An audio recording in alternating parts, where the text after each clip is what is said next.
Hey folks, Dave here. Welcome to my critique of The Witcher. Just a friendly reminder that I will be discussing the game for those who have played it. If you haven't and are worried about spoilers, please pause the video and go play the game before returning. For everyone else, let's continue. My time with The Witcher was plagued by technical difficulties. I have heard it said that The Witcher is a game barely held together, and I agree. It strains its engine so that even 10 years later, I can't get it to run well on my modern system. And talk about glitches and crashes. The game crashed so much that I was almost ready to give it up at the end of Chapter 3. I didn't though. I looked up ways to mitigate the crashes. I overlooked the glitches. I grew to love everything the game was trying to do even when it was bursting at the seams. The question then is, what kept me playing? This video is going to explain that. How it ended up being a wonderful game that I can easily see myself returning to in the future. Let's start off with Geralt. When I first tried playing The Witcher years ago, I played it in English, and I think Geralt's gruff Christian Bale voice might have been one aspect that stopped me playing. This time around, I played the game in Polish with English subtitles. This greatly enhanced my enjoyment of the voice acting. Part of that may be that when you don't know another language, you don't know if it's a bad line delivery, but it helped immerse me in the fantasy world of The Witcher. It definitely made listening to Geralt more tolerable. Po raz pierwszy od dłuższego czasu trafiłem na trop salamandry. To dla mnie bardzo ważna sprawa. Wiesz coś o nich? To chyba jacyś bandyci? So what is a Witcher? A Witcher is a relic of the past, a group of specially trained mutants who are paid to slay monsters. Geralt is an infamous Witcher due to past exploits that he doesn't remember, as he starts the game suffering from amnesia. I don't know if I'd say that Geralt's philosophizing of a Witcher's role in modern society is due to this amnesia, or if it is part of his character. His friends like Zoltan Chivy certainly aren't surprised when you engage them in meaningful dialogue of this nature, but it was one facet of Geralt's character that endeared me to him. Regardless of the choices the player can make, you can see Geralt wrestling with what he is, what is the right thing to do, and if he has a place in what's going on.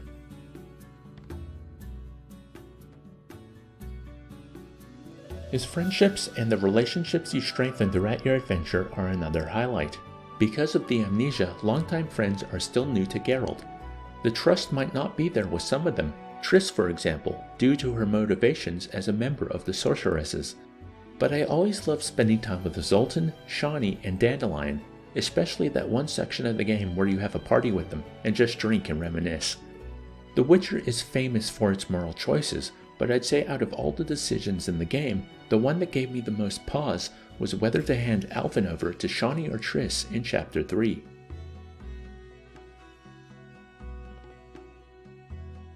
I spent the game making such decisions on the spur of the moment. Story decisions are made through the dialogue choices, so I'd always ask myself which reply made the most sense to me when it happened. This choice in particular was interesting because I made the decision to give Alvin to Shani before Salamandra got involved. After rescuing the boy, I needed to keep him safe, thinking that Triss would be able to protect him more than Shani. I loved how the game threw a curveball in there as if to say, yeah, the decision was tough, but was it really? I think it's because it's the most personal choice in the game.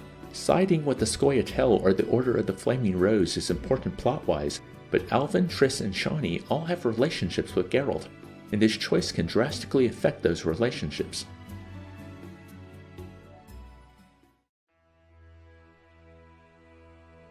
Now let's discuss the world of The Witcher. If you've played a fantasy RPG before, or read a fantasy novel, or watched a fantasy movie, you might know where I'm coming from when I say The Witcher is full of classic fantasy tropes, but things are just different enough to make it unique. It's the enemies that are the best examples of this. Yes, there are ghouls, spirits, rabid dogs, and wyverns, classic fare, but there are also drowners, kikimors, giant centipedes, and avoidinoi. There's a wild hunt too, the leader of which haunts Geralt for most of the game and ended up being the final boss in my playthrough.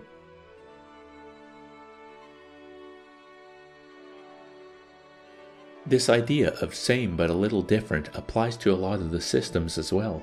You level up as you gain experience, but your upgrade menu is tiered and uses medallions of which you only get a set amount. Alchemy may seem tedious for its collection aspect early on, but once you get a taste of the power of Witcher potions and oils, you'll never want to enter an encounter without at least a swallow on hand. There's also the possibility for experimentation and coming up with concoctions that you may not have found the recipe for yet.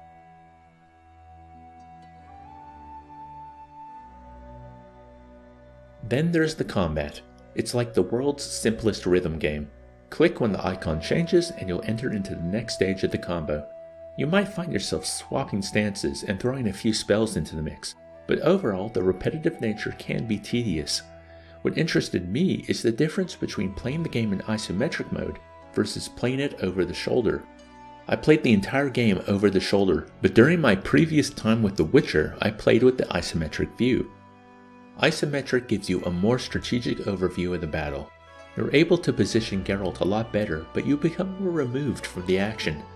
Over the shoulder puts you in the action, increasing use of the dodge to make sure enemies are in front of you. It's more one at a time, changing the group style if there are others around.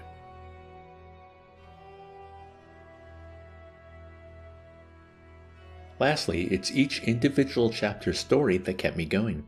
Yes, walking around the outskirts or through Vizima for the umpteenth time can be a chore. And yes, I did get distracted by much of the side content, but each chapter's main story is highly engaging.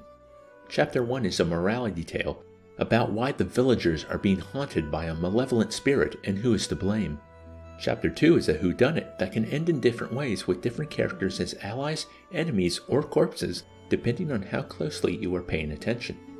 Chapter 3 is political intrigue, with the tough Alvin decision I talked about earlier, plus payoff from earlier in the story.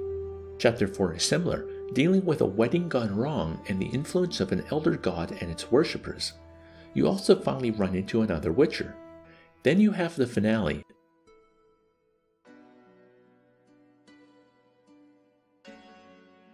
Princess Ada has the Striga curse again, and the battle between the Scoia'tael and the Order of the Flaming Rose reaches its climax. You confront the one pulling Salamandra's strings, with the game suggesting that when Alvin disappeared at the end of Chapter 4, he went back in time and grew up to be the man you just defeated, Jock de Aldersberg. This places your interactions with Alvin in a new light, and colors not only the actions of Salamandra and the Order of the Flaming Rose, but Geralt as a father figure for the boy. Yet another instance of Geralt choosing actions that have unintended reverberations, not only in the future, but in the past as well. You wonder if Geralt caused the events that took place, or if he was simply never able to prevent it no matter what choice the player makes.